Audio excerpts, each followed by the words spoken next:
Picture this.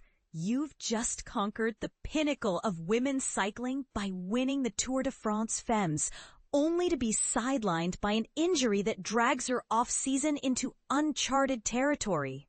That's the tough spot Pauline Ferrand-Prévot finds herself in right now, and it's a reminder of how even champions face unexpected hurdles. But here's where it gets controversial. Is pushing through pain a badge of honor or a risky gamble that could sideline careers for good? Stick around as we dive deeper into her story, uncovering the details most fans might overlook.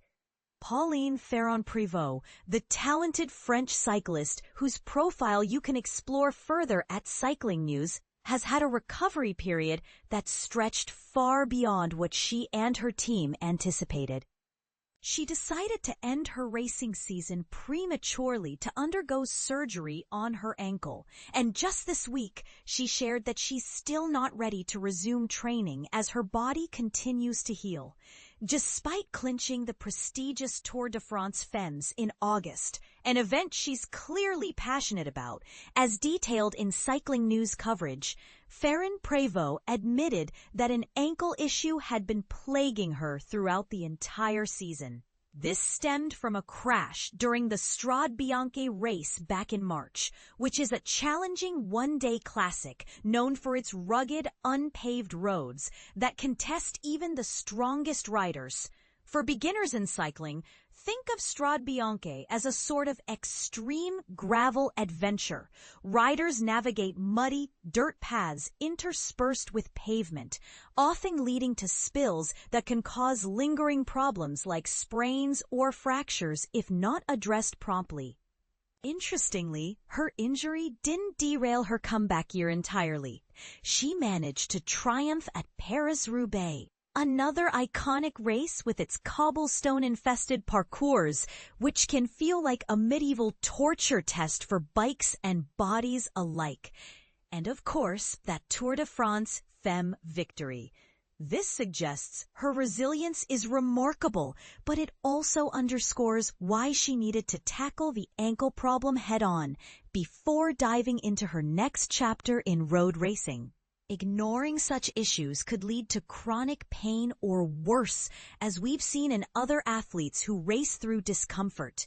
Looking ahead, the French rider has been vocal about her ambitions for 2026, including defending her Tour de France Femmes title. She's openly acknowledged the need to improve her time trial skills, those solo, against-the-clock stages where precision and endurance are key to make that defense a reality. And don't forget her plans to challenge again in the Spring Classics, those early season races that demand explosive power and tactical savvy. For context, classics like Paris-Roubaix are often called the monuments of cycling, prized for their history and brutality, much like how marathon running has its Boston Marathon as a benchmark event. The Road World Championships are high on her radar too. But she's targeting the 2027 edition in France rather than next year's event in Montreal. This strategic choice makes sense, as competing on home soil can boost motivation, especially with crowds cheering in her native language. Ferrand-Prévot has also emphasized her preference for intentional, focused racing over piling on races just for the sake of it. A smart approach in professional sports where burnout is a real threat. Think of it like a chef choosing only the finest ingredients for a signature dish instead of throwing everything into the pot. Quality over quantity often leads to better results. Despite this setback, she remains upbeat and unfazed, though she acknowledges the road back to peak form will be demanding.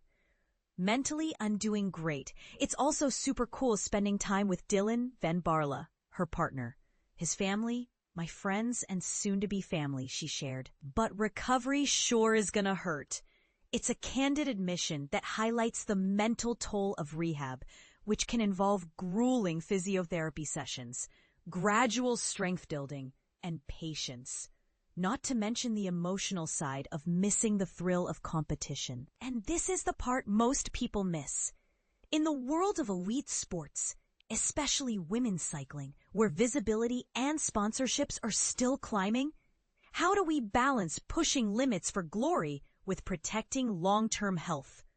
Some argue that Ferrand-Prévot's selective racing philosophy is revolutionary, prioritizing well-being over relentless schedules, while others say the pressure to perform can make such caution seem like a luxury only stars afford. Is it admirable for athletes to prioritize family and recovery? Or does it set a dangerous precedent where easy choices dilute the sport's intensity? What do you think? Should cyclists race through injuries to inspire fans? Or is Ferrand-Prévot's approach a model for change? Drop your opinions in the comments below. We'd love to hear if you agree, disagree, or have a fresh take. Watilda is a qualified journalist with NCTJ credentials, working out of the UK since joining Cycling News in March 2025.